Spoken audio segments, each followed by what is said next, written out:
वृषभ राशि के जीवन में सूर्य की अद्भुत ऊर्जा बड़ा अद्भुत फल प्रदान करने वाली है, बहुत अद्भुत चमत्कार देने वाली है। तो वृषभ राशि के जातक को जानना नहीं चाहोगे कैसे सूर्य देव की अद्भुत कृपा आपको प्राप्त होने जा रही है, तो लास्ट तक बने रहना, क्योंकि कुछ ऐसी गलतियां में जो आप बार बार कर देते हो जिसके कारण से बने बनाए राजयोगों का फल आपको प्राप्त नहीं हो पाता। तो जनवरी 2025 में 14 तारीख को यह परिवर्तन होने जा रहा है भैया, और 14 तारीख बड़ा ही अद्भुत रचना आपके लिए करने जा रही है, क्योंकि सूर्य देव जा रहे हैं मकर राशि, और मकर संक्रांति का महापर्व इस दिन सभी लोग आयोजित करेंगे भारतवर्ष के लिए, पर वृषभ राशि वालों के लिए ये पर्व ना कुछ ज्यादा विशेष होने जा रहा है। तो चलिए आते हैं सीधा अपने टॉपिक पर। नमस्कार, मेरा नाम है एस्ट्रो शिवम पंडित, आप देख रहे हैं श्री विद्या एस्ट्रो यूट्यूब चैनल पर वृषभ राशि के लिए सूर्य का राशि परिवर्तन प्रभाव। तो प्रिय जातकों, इस कार्यक्रम को आपको चंद्र राशि पर देखना है, इसको लग्न और नाम राशि के अनुसार भी आप देख सकते हो, परंतु पूर्णता सटीकता केवल आपकी जन्म कुंडली में छुपी हुई होती है, इसलिए अपनी कुंडली का विश्लेषण ही करवाएं। अब सीधे आते हैं अपने टॉपिक पर और आपकी राशि के चार्ट को थोड़ा सा नजदीकी से देखते हैं, ताकि हम समझ सकें कि कैसे सूर्यदेव किस भाव में जाकर के आपके लिए जीवन में नए नए अवसर प्रदान कर रहे हैं। तो प्रिय वृषभ राशि के जातकों, आप देख पा रहे होंगे कि सूर्य कहीं ना कहीं जाते जाते दिसंबर में कुछ नुकसान करा गए क्या। वृषभ राशि के जातकों को, इन लोगों को लगा कि भाई जाता जाता 2024 बड़ा कठिनाई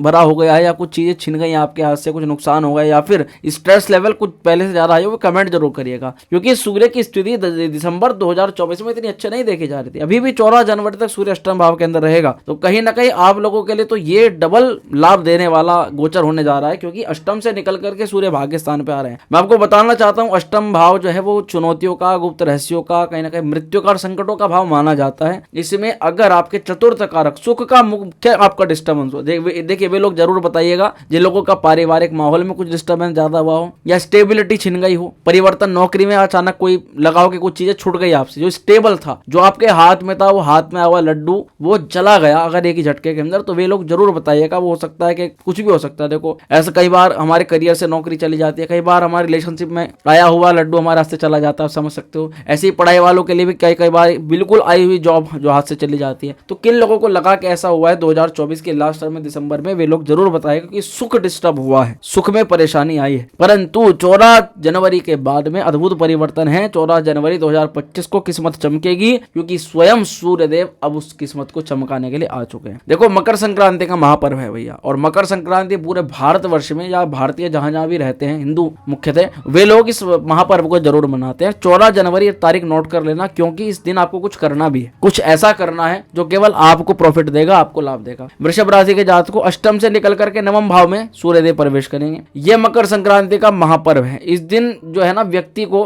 जीवन में एक नई ऊर्जा, नई उमंग मिलता है, क्योंकि सूर्य बड़ा अद्भुत परिवर्तन कर देते। सूर्य हमारे लिए आत्मा कारक है, कॉन्फिडेंस के कारक है, नेतृत्व के कारक है, आरोग्यता के कारक है। सूर्य हमारा घमंड है, सूर्य हमारा अहंकार है। हमारे जिस काम में हमें कॉन्फिडेंस चाहिए होता है वो सूर्य होता है। सूर्य का 14 जनवरी को जब परिवर्तन हो रहा है, तो सबसे पहले मैं आपको ये बताऊंगा कि कौन सी सावधानी आपको रखनी है अभी 14 तारीख, क्योंकि 14 तारीख तक सूर्य भी अष्टम में चल रहा है, अभी एकदम चेंज नहीं हुआ। तो प्रिय वृषभ राशि के जातक को, एक तो अनावश्यक खर्चे नहीं करने इस समय, किसी पर एकदम से अचानक विश्वास नहीं करना है, क्योंकि किसी भी व्यक्ति के अंदर क्या छुपा हुआ है इसको आप एकदम से जान नहीं पाओगे अभी 14 जनवरी तक, क्योंकि अभी वर्ष की शुरुआत ही है। हम शुरुआत में अगर कुछ नुकसान करा बैठे तो फिर क्या फायदा। वर्ष की शुरुआत तो कम से कम अच्छी हो, तो कुछ गुप्त शत्रुओं से सतर्क रहना है, जिनके बारे में आपको पहले से पता है। कुछ लोगों का आप अपने साथ में लगा रहे हो, तो थोड़ा उनका व्यवहार, उनका आचार व्यवहार, उनके बारे में पता करना है आपको, और तभी आपको उनको अपने साथ में लगाना है, क्योंकि आप उनके बारे में कुछ और सोच के लगा रहे हो और वे व्यक्ति आपके बारे में कुछ और सोच करके आपके साथ लग रहे हैं। अब ऐसी स्थिति में महत्वपूर्ण निर्णय अगर अभी फिलहाल लेना है आपको, तो मैं कहूंगा कि 14 तारीख तक उसको अवॉइड कर दें। 14 तारीख के बाद में उस निर्णय को आप डालें, क्योंकि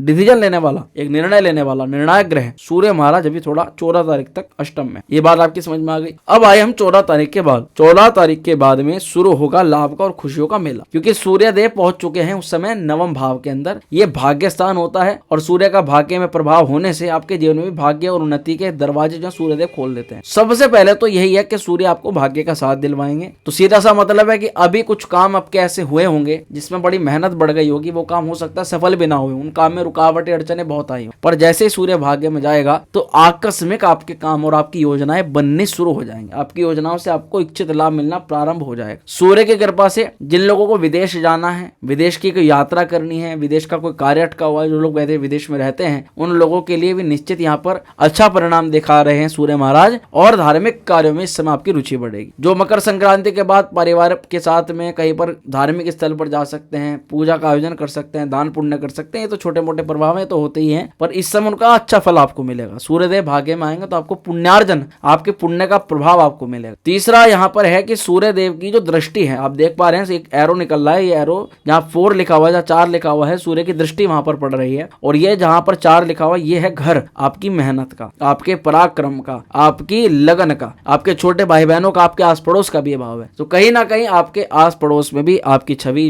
बेहतर होगी, आपकी पकड़ मजबूत होगी। भाई बहनों से रिश्तों में तालमेल खटास भरा था तो वो अच्छा होगा, उनका सपोर्ट सहयोग चाहिए था तो वो मिलेगा। सबसे बड़ी बात यह है कि हमारी मेहनत जो सफल हो जाए ना, अगर हम जिस कार्य के लिए प्रयोजन कर रहे हैं तो बस हमारे लिए सब कुछ अच्छा है। तो सूर्य मास भाव को देख करके आपकी मेहनत को सफल बना रहे हैं, आपका पराक्रम बढ़ा रहे हैं, पराक्रम में मजबूती प्रदान कर रहे हैं। तो अपने पराक्रम से आप सब कुछ अपने हक में कर सकते हो, अपने मुट्ठी में कर सकते हो, विपरीत परिस्थिति को भी अपनी परिस्थिति के अंदर कर सकते हो। और कोर्ट कचहरी मुकदमे की स्थिति है तो ये सूर्य का परिवर्तन कुछ निर्णायक, कुछ अच्छी सूचना आपके लिए लेकर के आ रहा। तो प्रिय जातकों, करियर के दृष्टिकोण से भी यहाँ पर नए प्रोजेक्ट्स आना, नई नौकरी मिलना, नए मल्टीपल सोर्स ऑफ इनकम में आपका हाथ डालना और उससे इनकम की प्राप्ति होने के योग भी बन रहे हैं। परिवार की जो सुख सुविधाओं में, खुशियों में जो आपके एक प्रकार का ग्रहण लगा, वो ग्रहण समाप्त हो रहा है। यहाँ पर खुश होने वाली बात, सुख और शांति का अनुभव, कम से कम पीस ऑफ माइंड। जिन लोगों का प्रश्न था भाई कम से कम हमें थोड़ा मानसिक तनाव से तो मुक्ति मिले, कम से कम हमारी मानसिक स्थिरता तो बने, तो उन लोगों के लिए अच्छी सूचना यहाँ पर देखी जा रही है। अब कुछ ऐसे संकेत आपको बताऊंगा, ये संकेत अगर आपके साथ में घटते हैं 14 तारीख के आसपास तो समझ जाइएगा कि सूर्य की कृपा आपको मिलने वाली है। जैसे कि अगर आप कहीं रास्ते पर जा रहे हो और आप किसी विशेष काम के लिए जा रहे हो और उस कार्य से पहले आपको हरा रंग,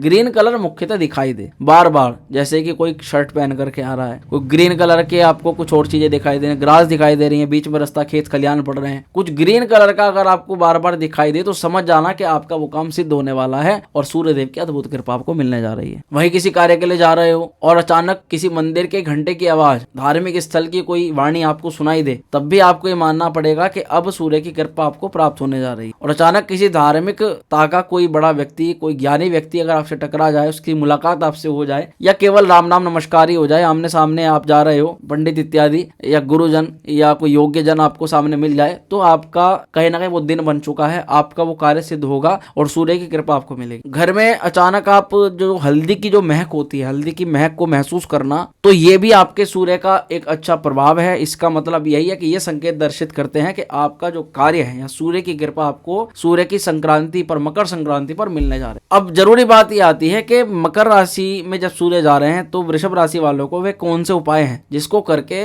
वृषभ राशि के जातक अपने जीवन को भी बेहतर बना सकती है। और ये उपाय आपकी अगर कोई चुनौती आने वाली है इस वर्ष में या आगे भी, उससे सूर्यदेव आपकी रक्षा करें। उसके लिए क्या करें, गाय को गुड़ और चना खिलाएं। आप इस दिन सूर्यदेव को तांबे के लोटे से जल चढ़ाएं। कोशिश ये करें कि एक छोटी सी पूजा करें सूर्यदेव की, जिसमें सूर्य के मंत्र का 108 बार जाप करें। मंत्र 2 प्रकार के ले सकते हैं, पहला तो ओम घृणी सूर्याय नमः और दूसरा केवल ओम सूर्याय नमः। इस मंत्र का जाप 108 बार जरूर करें इस दिन। कोशिश करें कि इस दिन गरीबों में गर्म कपड़े आप जो है वितरण करें, उनको बांटें, तो आपके लिए बहुत अच्छा रहेगा। कुछ गलतियां होती हैं जैसे कि अहंकार करना, गुस्सा करना, किसी का क्रोध दूसरे पर निकाल देना, किसी भी मुद्दे पर बिना जाने उस मुद्दे के अंदर घुस जाना, या अपनी किसी चीज पर अहंकार करने लग जाना, घमंड करने लग जाना, या शो ऑफ करने लग जाना कि देखो ये हमारे पास ऐसी चीज है, ऐसी चीज है। ये चीजें सूर्य के अच्छे गोचर को खराब कर देती हैं, तो इन चीजों से बचना है, इन चीजों को अवॉइड करना है। बाकी वृषभ राशि वालों के लिए सूर्यदेव की अद्भुत कृपा इस वर्ष में और 14 जनवरी के बाद बढ़िया बेहतरीन तरीके से आपको मिलती हुई नजर आ रही है। तो वृषभ राशि वालों के लिए बहुत बहुत शुभकामनाएं। आपका आने वाला समय बहुत अच्छा हो। बाकी आप वर्तमान में किस चीज के लिए बहुत ज्यादा परेशान हो, कमेंट जरूर करिएगा और कमेंट जरूर करिएगा। हर हर महादेव, जय सूर्य महाराज। निश्चित आपकी मनोकामना अवश्य पूर्ण करेंगे। स्वस्थ रहें, खुश रहें। मिलते हैं अगले वीडियो में। हर हर महादेव।